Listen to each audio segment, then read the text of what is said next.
C'est une vision plus large que celle que le film a pu donner. Près de 30 ans après sa sortie, le film culte La Haine est transposé par son réalisateur Mathieu Kassovitz en spectacle musical prévu pour l'automne 2024.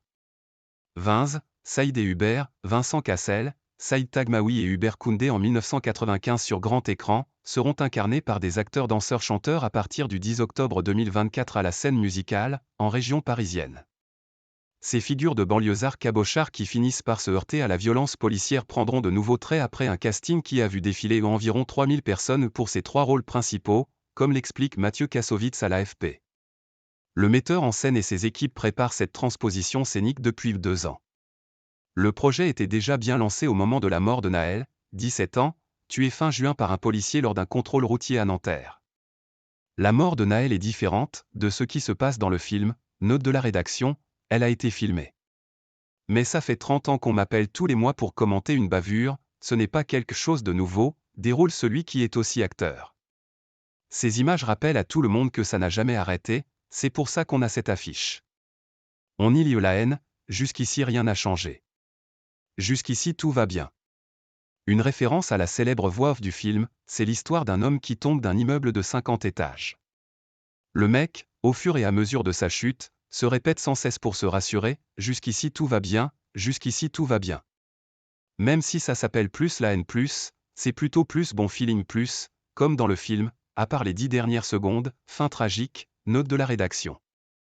Il y a de l'émotion, du rire, du rythme, on prend les gens par le col, on les emmène dans un voyage. Comme tous les gens connaissent la fin, il faut trouver une autre façon de la raconter, mais on a pour ça une distance de 30 ans, c'est une vision plus large que celle que le film a pu donner. La billetterie pour le show s'ouvre vendredi à 10h.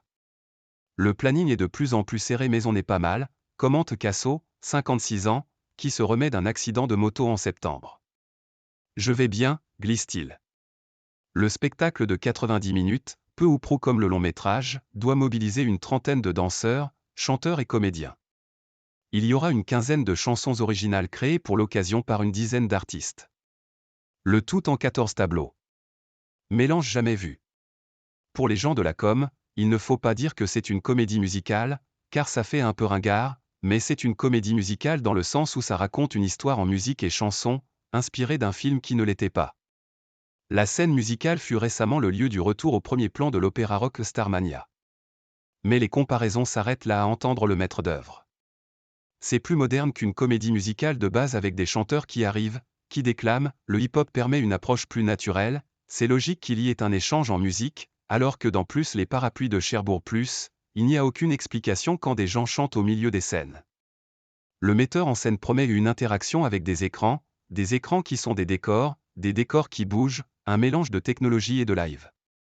C'est un mélange jamais vu entre le cinéma et le live, on n'a pas de référence dans l'équipe quand on en parle entre nous, on essaie de mettre le spectateur à la place de la caméra, que ce soit immersif.